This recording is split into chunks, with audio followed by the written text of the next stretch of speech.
My friends, in what is yet another major political shift in 2024, Botswana has gone and ousted its ruling party, and this, my friends, is huge. The dramatic loss of power by the Botswana Democratic Party, or BDP, which has governed Botswana since its independence back in 1966, will easily go down in history as one of the biggest electoral upsets in Africa.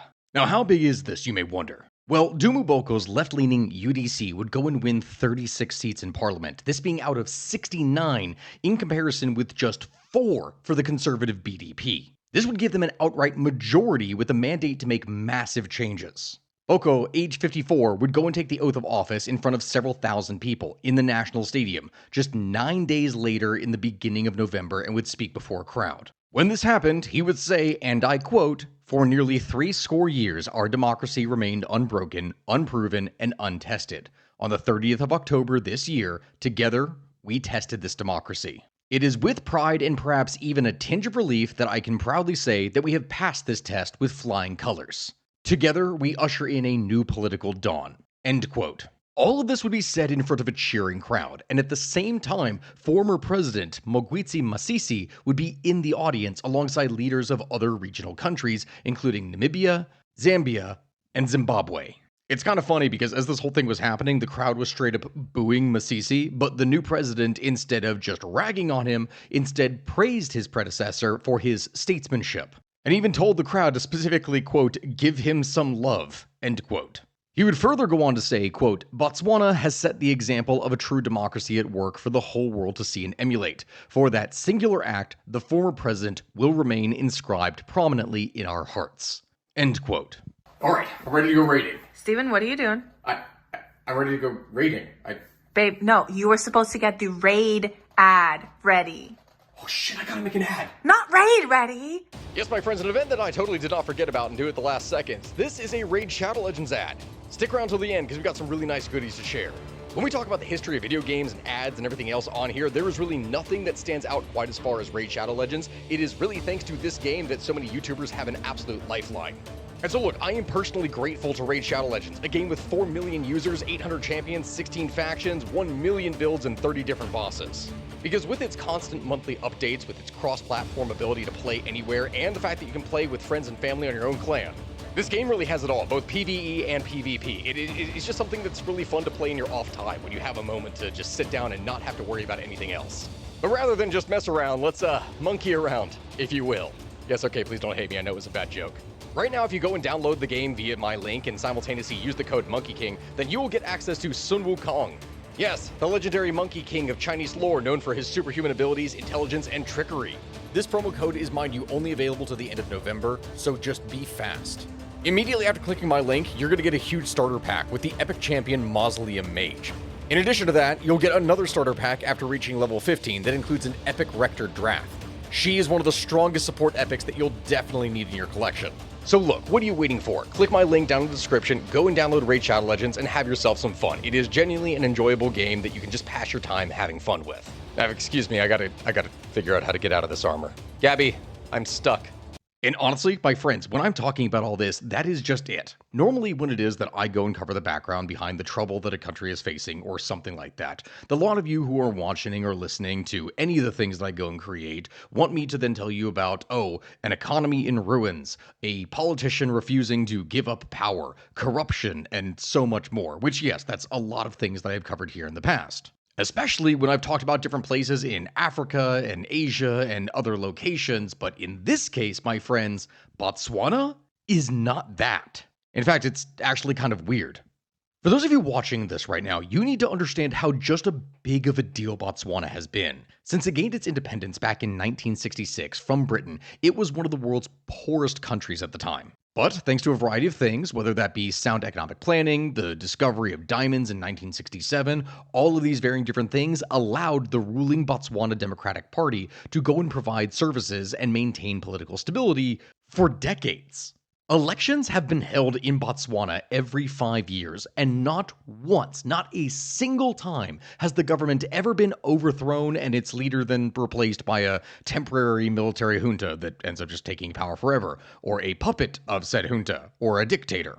No, instead, this nation of 2.5 million people, which, yes, I understand, considering we talk about numbers, that is pretty small, it would still go on to grow to have the highest GDP per capita in Africa, barring the, of course, tiny islands of the Seychelles. Like, besides that, Botswana on the mainland, that is insanely high. We're talking above 7,000 US dollars per person in 2023. Which, yeah, all right, that sounds amazing, right? So, why are people so upset with the government? What exactly is happening? What things changed? And why is the ruling party getting ousted so incredibly decisively?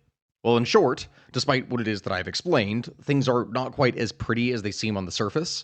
Underneath the glamour of that high GDP per capita, Botswana is a deeply unequal country, with the majority of the wealth concentrated in the hands of elites and a high unemployment rate. Like, you're probably wondering at this point when I say high, how high am I talking about here? We are talking to the tune of almost 28% of the entire population in 2024, which, as you can imagine, is a deeply upsetting number to the voting age population.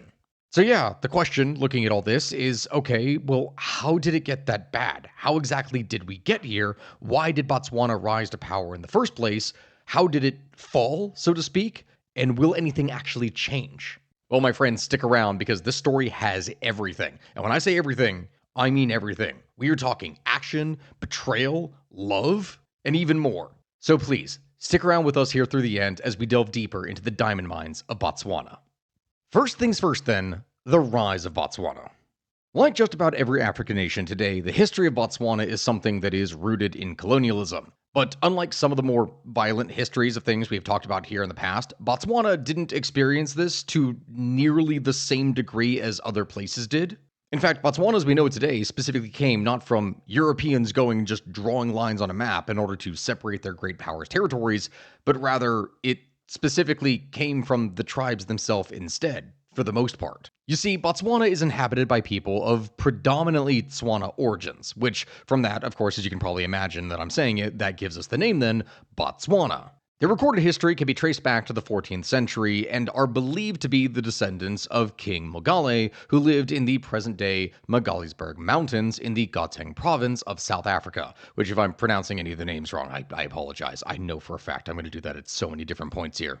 They would migrate northwards at different times and due to different reasons for all of them, and eventually would establish themselves in what was at the time a relatively unexplored, unoccupied territory. And so, fast forward several hundred years, and by that point, towards the turn of the 19th century, the people who resided in the area known as Botswana made up at least 8 different large ethnic chiefdoms whose people would largely share a common language and history. So, at this point, you're probably wondering, well, where did the Europeans come in then? Well, my friends, during this period, Britain was consolidating its military and economic strength as a major colonial power in southern Africa. At the same time, though, they were not the only ones. Dutch settlers calling themselves Afrikaners, or, the Boer people, and the German settlers that were then in Namibia, which is southern West Africa at this point in time, were pushing northwards and westwards respectively, annexing more and more territory that was part of what we call Botswana. They were doing so for a variety of different reasons, namely the fact that they were searching for valuable materials such as gold and more. This, my friends, is right around the time of the scramble for Africa. And so, in 1870, 3 Dikolsi, which this, for anyone curious, those are the Botswana traditional leaders. This would result in the territory being declared the Bechuanaland Protectorate. Now, what is important to note here for later is that the British government continued to regard the whole status of the Protectorate as being, well, a temporary thing. Eventually, it was expected that the land was going to be rolled into Rhodesia, or after 1910, into the new Union of South Africa. The British never really, as a result, bothered in investing much into the territory besides, a bit of infrastructure here and there. Basically nothing when it came to politics. Overall, it was just kind of left alone. Hence, it's actually kind of funny, the administration capital, which oversaw the protectorate in the first place, remained at Mafeking, or Mahikeng? Mafeking. It was a place that was actually outside of the territory's borders in South Africa, so the thing that was overseeing them in the first place wasn't even located within the border of the protectorate itself from 1895 all the way until 1964. We're not talking about a couple years here. Investment and administrative development within the territory was kept to a bare minimum. Basically nothing was done, and so with time the whole thing just became a kind of extension of South Africa. for which the territory would provide a number of things, primarily migrant labor and, of course, a opportunity to transport things by rail or road to Rhodesia. That's pretty much it. Not exactly a great start when it comes to an economy or anything, but what it did do, for lack of investment, was keep the majority of tribal lands in the hand of the tribes in comparison to other places. With time, there would be a couple short-lived attempts to try and reform the administration and to initiate some kind of other economic activity there, mining, agricultural development, and more in the 1930s, but these were hotly disputed by the Tswana chiefs on the grounds that anything that could be done investment-wise or anything was primarily going to benefit the British and colonial overlords rather than the locals themselves. As a result, with time, the overall percentage of white population in the territory remained small in comparison to what you would see in other places. The territory would effectively remain divided into 8 largely self-administered reserves for the indigenous population, and there was 5 white settler farm blocks, with the remainder being classified as just straight crownlands. And this, then, my friends, is how things were to remain. Stagnant, effectively, for the next several decades, if not for World War II and an interracial marriage coming into the mix. Which, okay, on that note, pause things here for a second. I went and posted a thing here to my community page a couple days ago when I was doing the research and writing and working on this whole script, specifically trying to see if anyone, when I used that last line about interracial marriage in World War II, would be able to guess what it was that I was talking about. And I fully expected that no one was going to be able to do this. Which is why I offered to go and send a free shirt to someone that did. And then lo and behold, within 22 minutes, someone had actually made the proper guess. They got it right. So yeah, congratulations to you there, buddy, and I will be sending you your free shirt soon. Make sure to tag me there on Instagram when you get it. Anyway, for the rest of you, I know that you're probably looking at me right now and going, Stack, what the hell are you talking about? How would any of that factor into this situation? Why does it factor into things now? Well, hear me out, let me explain. It actually does matter. I am not even kidding you. You see, my friends, it all starts with this guy, Post-Khama. And I swear his story is fascinating, so you who are listening right now are going to learn about it because not only is it amazing, but it is actually crucial to understand the political future of the entire colony of Botswana. It is literally everything being dependent upon him and his love life. And no, I'm not kidding. Basically, Post-Khama was the grandson of Khama III the Good, who had allied his kingdom in Bechuanaland with British colonizers in the late 19th century, and from there enjoyed a large degree of autonomy and privilege. Post-Khama would go and succeed his father to the chieftainship of the Ngwato people at the age of 4, so a very young age when his father died. And so at this point, of course, since Sereste was literally a child, he was not going to be able to actually rule the country. A regency would be established in his name, with his uncle, Khama, going and assuming the roles of Sereste's guardian and acting chief. He was going to be the one that was going to operate things while it is that he grew up. Chiketi would go and send his ward to England eventually to go and continue his education, where, while there, Sereste would go and study law at Balliol College in Oxford, and then at the Inner Temple in London, to which he was admitted on the 14th of October, 1946, just after World War II. And so it was here, my friends, while it was that he was in London, living near Marble Arch and studying for his bar examinations, that Sereste would go and meet the woman of his dreams, Ruth Williams. Being the daughter of a retired Indian Army officer, she had served in the Women's Auxiliary Air Force during the Second World War, and apparently, from all the histories and what it tells us, is that she was an extremely independent-minded person. Someone who in her early 20s was actually working as a clerk when it is that she met him, and from there, the two would actually bond over their shared enthusiasm for jazz music, which eventually would actually result in a romance.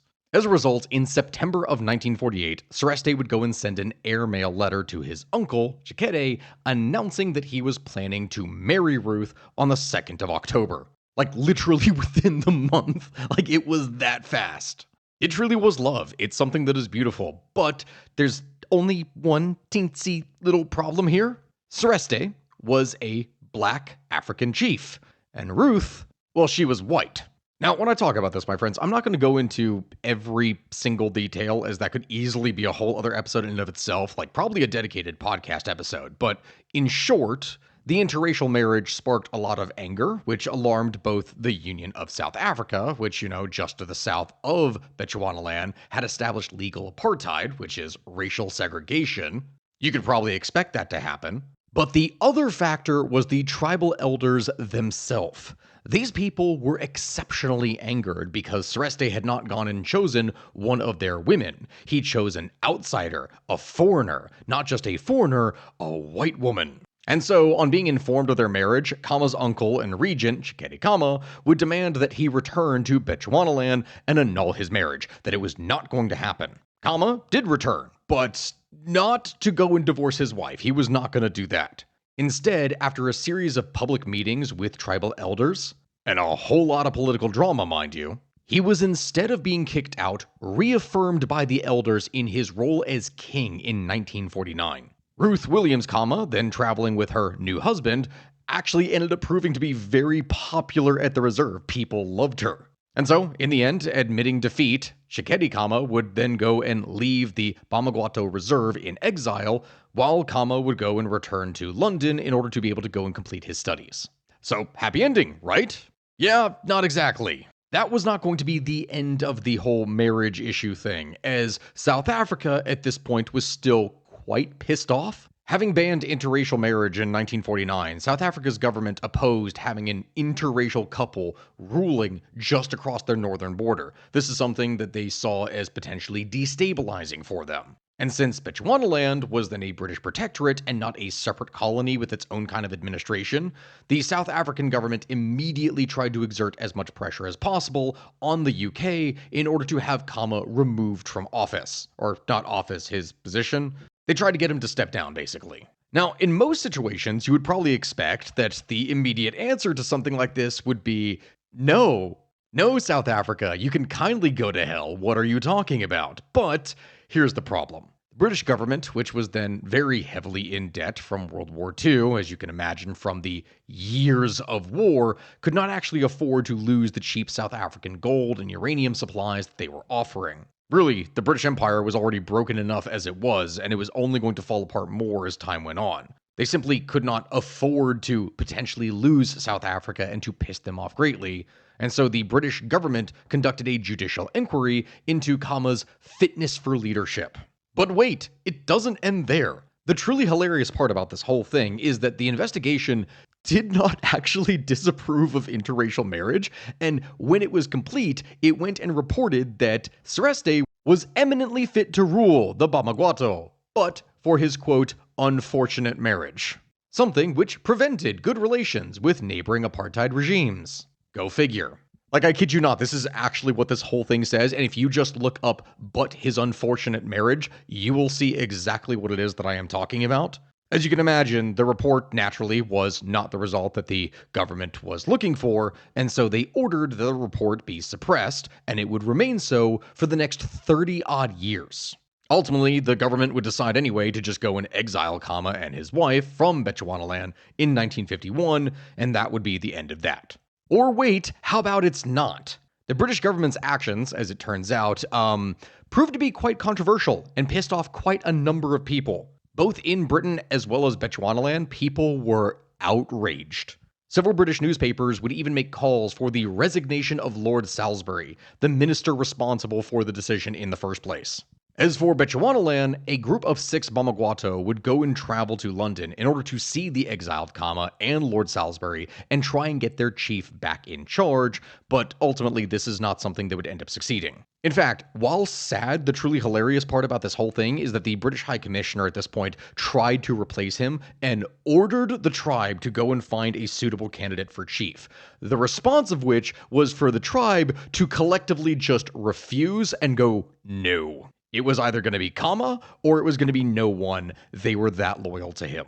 But okay, at this point, I have been going on about this here for a while, and a lot of you watching this are probably wondering, why? Why is this relevant? What am I doing here right now? Well, look. The reason that I have gone on so long about this interracial marriage drama is because Khama comes back, and this whole incident is specifically what gives him so much credibility. See, in 1956, both Khama and his wife were allowed to return to Bechuanaland, but not as political figures. They were allowed to return back as private citizens after it was that he renounced all of his claims to the throne. Which was good, and after this, he would try his hand at being a cattle rancher, which ultimately in the end didn't really work out.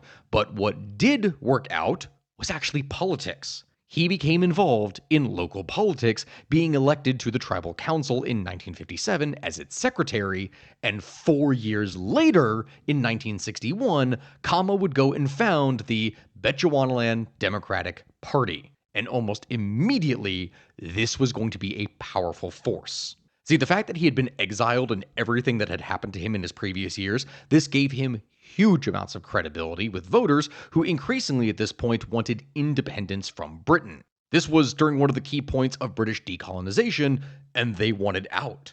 Ironically enough, the British would actually end up going and supporting Khama and the BDP as well after all these years of trying to screw him over, because the alternative to him was the socialists, and that thought was not very pleasant for them. You know, with the whole land appropriation and then mass nationalization and potential conflicts that would arise from that.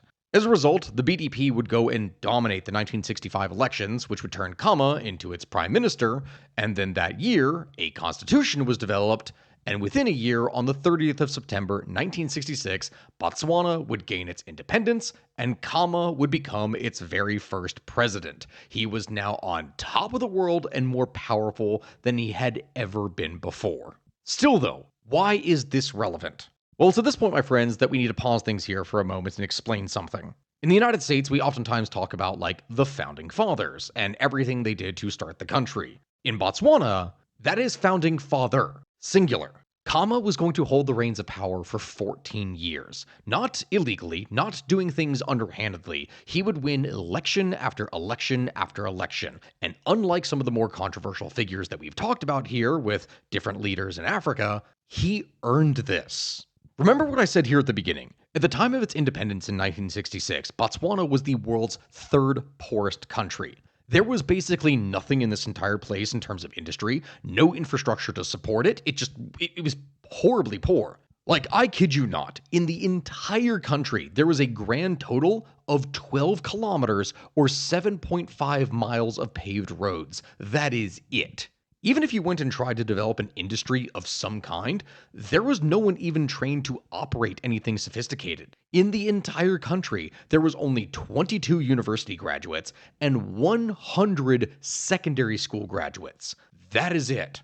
Formal education was practically impossible to come by. Khama saw all of this, and he went and set about himself on a mission to transform the nation into a strong export-based economy, built around beef, copper, and diamonds. Keep that last item in mind, as within a few years, huge discoveries of diamonds were going to spur huge growth. Within just a couple years, wealth began to flow into the country. And at the same time that wealth began to flow into it, for the first time, Khama would go and institute strong measures against corruption, which, for anyone who has seen literally any of the videos that I've done here in the past on different countries and where they kind of went wrong, yeah, this has been a curse when it comes to developing economies in Africa, Asia, and Latin America. The moment that money begins to come in, things begin to get really corrupt. What's different here, though, is that unlike other countries in Africa, which typically adopted more protectionist stances and would nationalize industries under the government, his administration adopted significantly more free market-friendly policies and kept taxes low in order to foster economic development. One of the key things that he did is that Khama promised low and stable taxes to mining companies, these being some of the key elements that would actually support the economy itself. He went and liberalized trade, he increased personal freedoms for everyday citizens and the population, and at the same time, he maintained low marginal income tax rates in order to deter people from trying to skip out on taxes. Go figure, someone is way less likely to try and not pay their taxes if they only owe a 15% tax or 20% versus a 60 or 70% tax rate. When the majority of other African nations would slip into authoritarianism, decadence, corruption, and racial violence, Khama instead would uphold liberal democracy, which is no small feat, particularly in a post-colonial society. As I'm sure you all are already aware, in many newly independent African nations, after local populations would take over, many of these would very quickly devolve into tribal politics, with the largest tribe typically receiving the majority of the benefits. Positions were oftentimes granted to fellow tribesmen, as this is something that would guarantee loyalty to the regime, even if the actual person being appointed to do said job was not competent, or even prepared for it in the slightest.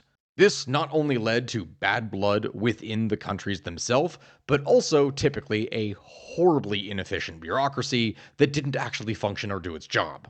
Botswana, though, Botswana was different. Its public services were relatively corruption free, especially in comparison to other places, with workers usually being hired based on merit. The varying different calls that would come from elements of the country that wanted to immediately indigenize the bureaucracy and put Africans in charge, that was actually resisted by the government. They didn't want to do this until the entire country actually had people that could fill that role properly. Remember when I said in the beginning of this that there was only like 20-something university graduates in the entire population? So instead, for a time, what the government would simply do is retain foreign workers to work in the bureaucracy until suitably qualified locals could be found to replace them or be trained to fill that role. In doing so, a competent native bureaucracy was actually allowed to develop with time on its own terms. And this, my friends, would go hand in hand with an economy that was about to explode in the best way possible. Over the course of 1960 to 1980, Botswana had the fastest growing economy in the world. And this growth was something that was primarily driven by mining. So, mining companies were typically encouraged to search the country for more resources, which in turn would lead to the discovery of even more resources, including copper, nickel, and coal deposits. They were finding things everywhere. As more resources were discovered, the government of Botswana would begin to negotiate and renegotiate for higher shares of mining revenue. This would in turn prove to be so valuable that by the mid-1970s, Botswana actually had a government surplus, like a budget surplus. This is amazing, because then the government was able to use these revenues to heavily invest back into the country. That meant more infrastructure, more healthcare, more social services, more education, everything. With every investment that was made, this would only further economic development, which would create a kind of repeating cycle where it would just keep on going and growing. As just one example of what it is that I'm talking about here, the cattle industry was something that was heavily subsidized during this time, with the government going and nationalizing the country's slaughterhouses. How many, you may wonder? Well, just one. Just one, technically. Yeah, there was actually only one real slaughterhouse in the entire country, and the government did take it over, while simultaneously then go and building two more. Along with this government involvement, they would simultaneously go and heavily subsidize veterinary services. They would subsidize vaccines, cattle fence construction, everything. Things that would allow farmers to rapidly increase the size of their herds, which in turn would only further growth the more time went on. As the number of cattle inside the country increased, the government would then go and set up the Botswana Meat Commission as the sole seller of beef in the country. Not only was it the sole seller of beef, but simultaneously it is the thing that would set prices, and it would sell beef to regional and international markets. Of course, when we talk about things that have been nationalized, usually this is not a good thing. I mean, I've talked about many different points in different videos on different subjects as to how bad this can usually get, as nationalized items are key things that corruption is able to easily set in, which in turn causes it to stagnate. But with Khama's direct intervention, it negotiated a lucrative trade deal with the European Economic Community and would manage to gain prices that were far above world levels, and from that would bring in even more money with arguably less corruption because of how he was handling his state. Also, when I explain that, side but very important note to make here, due to the fact that Khama dedicated so many resources to specifically development, very little was ever spent on defense during this time, and a small military police force was initially formed in place of an army because they didn't really need a military. Which is pretty much the opposite of what every kind of African country would do at this time when they would get taken over by a military dictator and then just pour every cent that they make into the army. It sounds crazy, and I'm laughing right now because this guy was straight up running his country like I do when playing a civilization game, where I would beeline down the economic and technological developments instead of wasting resources on military units in order to be able to get an edge upon my opponents. He was truly playing an economic game, not a military game, which is amazing, but the downside is, if you get attacked by other civs or barbarians in that kind of game, you're typically screwed because you don't have a military, and a similar sort of thing was happening with Botswana. Following repeated incursions by South Africa and Rhodesian forces, eventually they would turn around and actually make a military. The Botswana Defense Force was formed in 1977 as a small professional military to protect the nation, and that in turn would be used to make sure that no communist, Islamic militants, white nationalist, or any other kind of entities would be able to go and set up shop inside of their borders, which could then attack or harass neighboring countries, destabilizing the region. Khama wanted no part of anything that would draw negative attention to his state. This was amazing and would be another masterstroke by him, but unfortunately, Khama would not last forever. After years of health issues, Khama would ultimately die in his sleep on the 13th of July, 1980, in the presence of his wife in Botswana.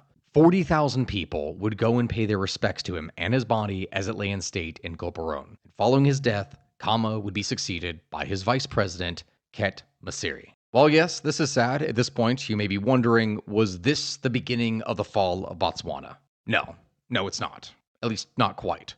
The issues that Botswana would face largely surface in the late 2000s and going into the 2010s. However, the signs of something dangerous was already there, and this could be seen at several points. Midway through the 1980s, the diamond industry would reach its peak within the country, encompassing 53% of the national GDP. Yes, my friends, that is right. Just as some nations become heavily dependent upon oil, Botswana became incredibly dependent upon diamonds. Along with this, in 1985, we would see the introduction of HIV and AIDS in the country. This would get so bad that Botswana itself became one of the most severely affected states in the entire world.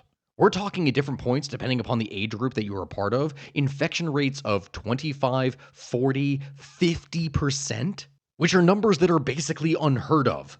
But here, it is set to wreck the population. As you can imagine, with such a disease, life expectancy within Botswana would drop severely, from 67 down to 50 years old by 1997, and then down to 35 years old by 2005. That is how many young people were dying from AIDS. This was an epidemic, and the government responded aggressively by increasing HIV/AIDS awareness and by coordinating efforts to curtail the epidemic. In fact, in the early 21st century, Botswana became the first African country to go and provide free HIV antiretroviral medication to all of its citizens. This wouldn't be the only thing to hit the country, too. The economic expansion of previous decades would slow and even reverse in the early 1990s. But this is something that would bounce back within a few years. Tensions gradually would begin to increase in the country at this time as wealth became further and further unevenly distributed, and unemployment still remained high because there just wasn't that many jobs to go around. The country was still very dependent upon just a few key industries. Masisi would retire in 1988 and was succeeded by the BDP's Festus Mage, a former cabinet minister and the vice president. Following BDP victories in 1999 and the 2004 elections, Mage would be elected by the National Assembly in 1999 to serve a full term as president, where he was then re-elected in 2004. Now, at this point, my friends, we're going to be skipping ahead by a bit of time to get to the point, but Mage would go and retire in April of 2008, after which he was succeeded by his vice president, Khama. Now, if you all recognize the name, when I say that, Khama, that is the son of the first president, the supremely popular one, Celeste Khama. In elections held on October 16, 2009, the BDP would win a decisive victory, extending its majority in the National Assembly and securing for Khama a full term as president. He would be inaugurated there on October 20th. And so here is the thing then that you need to understand at this time, in the mid-2000s going into the early 2010s. Botswana is considered at this point one of the best run countries in Africa. Not only that, but it has been one of the best run countries for decades up to this point. Transparency International would regularly rate it as the least corrupt country on the entire continent. But things begin to change around 2008. The presidency of Khama from 2008 to 2018 was arguably the most controversial in Botswana's history. The details of this get a little bit hard to explain considering sources, but the entire period is marked by human rights violations and erosions of civil liberty, or at least accusations of it. Under Khama, the government would go and establish the Directorate of Intelligence and Security Services, the DISS or DIS, this being something which would have police powers and is seen as essentially the Botswana equivalent of the FBI in the United States. Now sure, when we talk about this type of organization is not new, and it's found in many different countries. In fact, every kind of country has some kind of intelligence service. But it got a lot of critics in Botswana who would say that there are actually very few domestic or transnational threats that the police and military could not handle. There was no need for them to get this kind of service. Instead, many would argue that this kind of institution, which initially was headed by President Khama's close friend, Isaac Gulsi, could easily be manipulated and instead used to attack political opponents or anyone who criticizes his rule. And there does appear to be some merit to that. In the year 2012, it was revealed that Gulsi was being investigated by the Directorate of Corruption and Economic Crime, or DCEC, for many different offenses, including failing to explain satisfactorily how he maintains a standard of living disproportionate with his known sources of income or assets, theft, money laundering, and abuse of office, which is a lot. Basically, this guy seemed to be way richer than anything that his job was actually paying him. There was no reason for him to be able to have that kind of lifestyle. After the DCEC began its investigation, both it and the DISS were shifted from the Justice Ministry to Khama's office. Despite reports that the probe had been finalized, the case hit a dead end, because now Khama directly controlled it. As time went on, the murder of a man by the name of Harry Tembo, who allegedly was a key witness in the Gulsi case, would only add to the controversy, giving the appearance that Khama was calling out hits on people. Tembo, who was found shot and hacked to death on a farm near Gaborone, was allegedly questioned by the DCEC in connection with corrupt dealings with the DISS only a few days before his death. All of this, remember, mind you, this is before an agency who was directly reporting to Khama himself. At the same time this was happening, his government was also being rocked by a variety of different corruption scandals, with one scandal coming into the public consciousness in 2019. Obviously, he wasn't in charge by then, but it was still something that was relevant. Just before an October 23rd election, an anti-corruption official would go and accuse Khama and several close associates of embezzling 100 million pula, or the equivalent of $8 billion. Khama, of course, would deny this, but the details are murky now even to this day, with some people saying that the whole thing is nothing more than a political hit, while others actually say that no, there is something there, that he is corrupt. It's really, we don't have any proof yet of things. Either way, people were still upset, and more people were going to be upset about the other things that were happening in the country as time went on. As it stands, unemployment, particularly that amongst college graduates, would also grow drastically under Khama. Economic inequality in Botswana remains among the highest globally, which is something that only further frustrates its citizens. For some, when they have tried to improve their lot in life, this is only something that leads to them getting punished. In 2011, the Botswana Federation of Public Service Unions would go and stage a 2-month strike after Khama's government refused to give them a 16% salary increase. This strike would go and paralyze public services, and in response, instead of negotiating with the workers, the government instead just fired thousands of them. As time went on, the government would become increasingly unpopular. And this would result with the Labour Federation uniting opposition parties to form the Umbrella for Democratic Change in order to challenge the ruling party in the 2014 election. Here is what is fascinating at this point. The combined opposition ended up winning 53% of the vote, the majority. The ruling party, only 47%. However, when I go and explain that here, here's the thing you have to remember. Opposition does not mean that that was only one party. That was the variety of different other parties went and only won that amount. Meanwhile, the ruling party still won the majority or largest share of the votes themselves, and thanks to the fact that they had the first past the post electoral system, this means that they still stayed in power despite no longer having more than 50% of the vote. So yeah, the BDP was still in charge, but it is here then that things begin to get really spicy and more relevant for the issues of today. You see, one of the things that would happen is that Khama would controversially go and appoint Masisi as vice president after the 2014 election. Masisi is the guy who actually became president in 2018 after Khama retired at the expiration of his second term of 5 years. But their relationship, that of being friends to enemies, well, it really complicates things. See, over the course of his rule, Khama introduced a number of different policies that proved to be unpopular with a number of people, namely one of which was the stopping of trophy hunting for things like elephants, which it's a bit of a complex issue. I can't really explain all that here, but that's one of the things. Masisi would go and reverse many of these unpopular policies, and the two would soon fall out, and their relationship became a very negative one. And so instead of giving up power and leaving things entirely, just before the 2019 election, Khama then goes and forms his own breakaway party, the Botswana Patriotic Front. At this point, both Khama and Masisi then resort to tribalism in their campaigns to try and basically harness all the attention they can from specific elements within society and different tribes, which of course, in a nation that has previously been strongly unified, is a very negative thing, because now they are turning the people against each other. This turns the entire campaign into a bit of a mess, but the opposition is not able to really capitalize on things. Umbrella for Democratic Change would go and embrace Khama, and it would alienate the Trade Union Federation, which annoyed some of the voters, which actually allowed Masisi to go and win a very easy victory. As a result, the BDP would reclaim a majority of the popular vote in 2019, but the entire election was marred by government pressure and occasional raids against opposition figures, which threw the entire thing into question. It was not nearly as democratic or as fair, it seems, as what has happened in previous years. The worst part, though, is that this is 2019. And at this point, you all know every time I talk about for where things go in 2019, we're going to have to bring up COVID. Masisi's presidency would face an economic slump due to COVID-19 and the pandemic.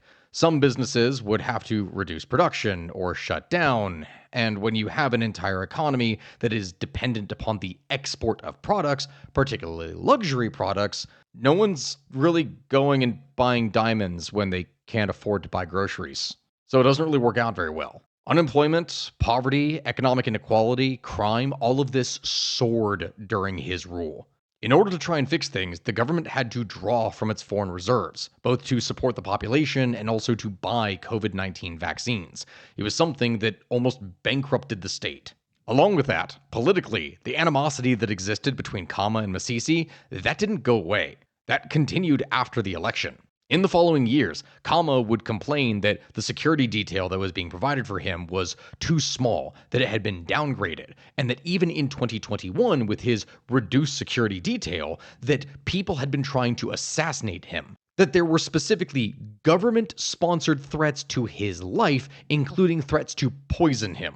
Of course, Masisi and the government would deny any of these allegations, that was definitely not true, but Khama chose to leave the country in exile later that year in order to protect his life. After doing so, in 2022, he was then charged in Botswana in court with no more than a dozen different crimes, including illegal possession of a gun and having received stolen property. Khama, for his part, would of course deny the charges and allege that they were politically motivated, which, depending upon where you are right now, considering that there is no real evidence that has come out of any of these things, I guess, you could say, yeah, these things are completely politically motivated, or that something is actually happening. We don't know. But the thing is, at the same time that this was happening, despite running on an anti-corruption platform in the first place, corruption appears to have drastically increased under Masisi. Masisi was accused by opposition politicians and the private media of amassing vast amounts of wealth through government contracts.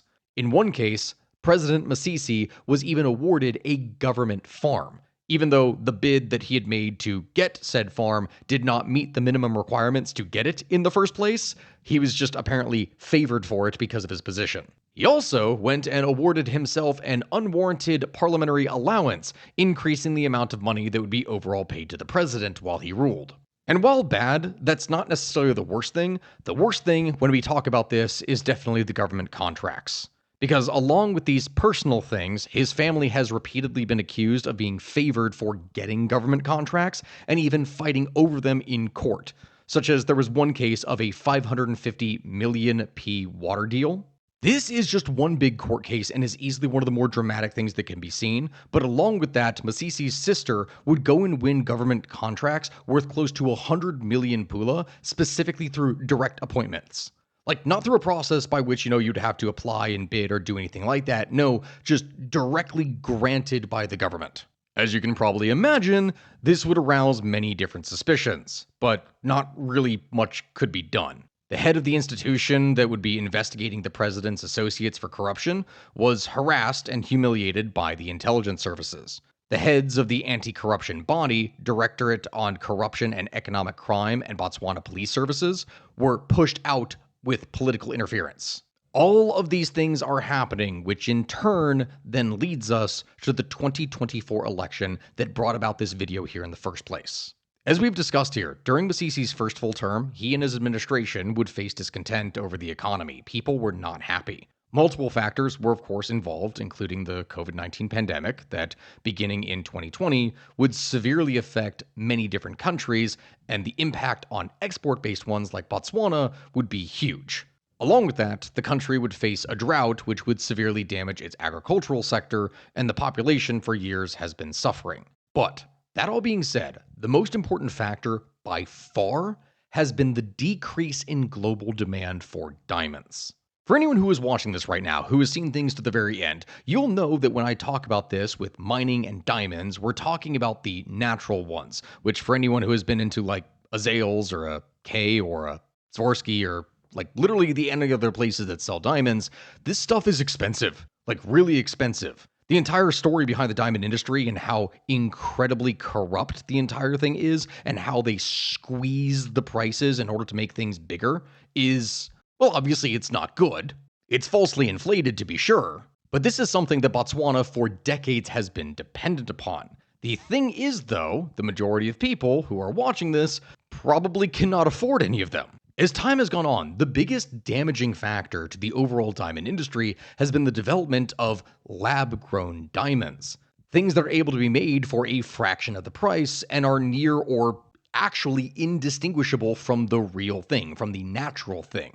As less and less people all over the world are able to afford such things, this only means that the economy of Botswana is going to take a hit.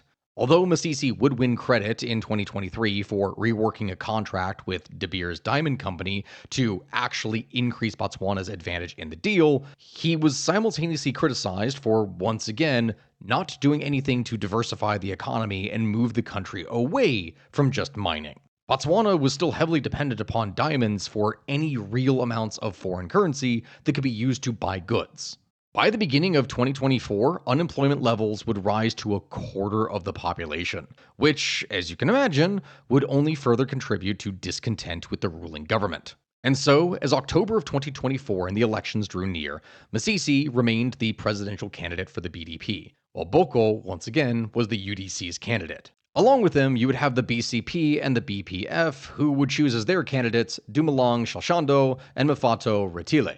When I talk about the campaigns for all these varying different parties, I'm not going to go into detail on all this, but essentially the three latter ones would go and talk about their plans for the country, how it is that they were going to change things, the things that they were going to do to make things better. And ironically, the BDP under Masisi would also run on a message of change. This being despite the fact that he's part of the ruling party that has been in power for 50-something years. While it was clear that the majority of the population wanted change, they wanted things to be different, simultaneously analysts would point out that the country's opposition was fairly divided, that there wasn't really as much of a chance that one of the three smaller opposition parties were going to be able to get the sheer number of votes necessary to actually overthrow the main party since, there's the whole first past the post system. Even with Khama going and returning to the country in September, after 3 years of self-exile, he still had a decent amount of political influence, but it wasn't thought to be enough to actually be able to change things. The BDP was fairly confident going into the election. However, that's not what happened. Voters went to the polls on October 30th to directly elect 61 members of the National Assembly. And in an electoral shock, early partial results showed the BDP trailing behind the UDC, BCP, and BPF. On November 1st, before the vote count was complete, Masisi would concede that he had lost. and pledged to assist with a smooth transition to the new president and ruling party. Later that day, it was clear that the UDC had won at least 31 seats, which is the majority threshold, and Boko was sworn in as the country's 6th president, the first time that a different party had ruled since the country's founding. The final results would see the UDC winning 36 seats, while the BDP would come in 4th place with only 4 seats. The rest would go to the BCP at 15 and the BPF at 5. Masisi would officially hand over administrative powers to Boko on November 4th, and a formal inauguration for Boko was held on November 8th. Really, my friends, when we talk about this, the 2024 elections would mark the first time since independence that the BDP lost its majority and had to hand over power to another party. The fact that it was done cleanly, that there was no coup attempt, that nothing else happened,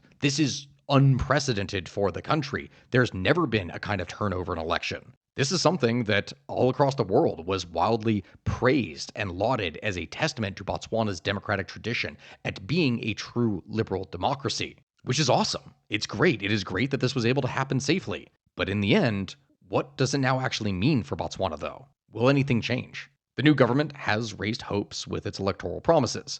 This includes doing things like more than doubling the monthly minimum wage from 1,500 pula a month to 4,000, which is about $300. The party has also pledged to do things like increasing the stipend for tertiary education students, which now is under 2,000 pula, and also the old age pension of 530 pula a month. However, the issue is, despite all of these promises and increasing payments to the population, the economy of Botswana is not good. It's not good right now, as I just explained with all this issue with diamonds. Achieving these increases would be very challenging. The country has not diversified its economy enough in previous decades in order to be able to have a proper chance at doing this. At this point, President Boko might be stuck, but we don't know yet. The only thing that we can really say is that in order for him to succeed, he has to ensure accountable governance. People will need to be appointed based off merit rather than loyalty to the president or ruling party. Corruption will need to be removed and go back to pre-2008 levels. On that note, he has promised zero tolerance for graft in his administration. He made this pledge as scores of Botswana residents would join in youth-led anti-corruption protests, urging the government to prosecute former officials that were accused of looting public coffers. Along with that, similar to what we've kind of seen here in the United States with the whole Doge program, which I know is something that I'm going to have to address here at some point, President Boko has said that there will be an audit of the state coffers to see if any corruption has occurred. And his government has reported that the state is basically broke, that they don't have any money to do things. He would tell new members of the cabinet on November 18th that under his administration, there will be no room for graft, saying, and I quote, "There will be no corruption. Firstly, because I expect that you will uphold the highest standard. And secondly, more clinically, we will put very robust institutions and practices that will ensure that there is no corruption because we have to do it. So that even as we police ourselves, we must always know that there are institutions and structures that are exerting influence and providing oversight in ensuring that we all stay on the straight and narrow." End quote. My only hope here at the end, considering how much Botswana has risen, that once more it will be able to do so. Botswana rose, and then it kind of fell, and now my only hope is that it will rise once again from the ashes. That here is the end of today's episode, and I hope that 1 or 2 years from now, I'm not making another update video on how another country collapsed, because I really don't want that. My friends, this has been Stakuyi with the History of Everything podcast YouTube channel. Thank you all very much for watching. I appreciate all of you. Thank you so much. Make sure to like, comment, and subscribe. Make sure to check out my merch because I really do appreciate it. It really does help the channel to grow. Some of my shirts here are only going to be available for a limited more time, such as the Going Places shirt and the More Money, More Problems shirt. With that, I will leave you all here today. Thank you for watching, my friends. I'll see you next time, and goodbye.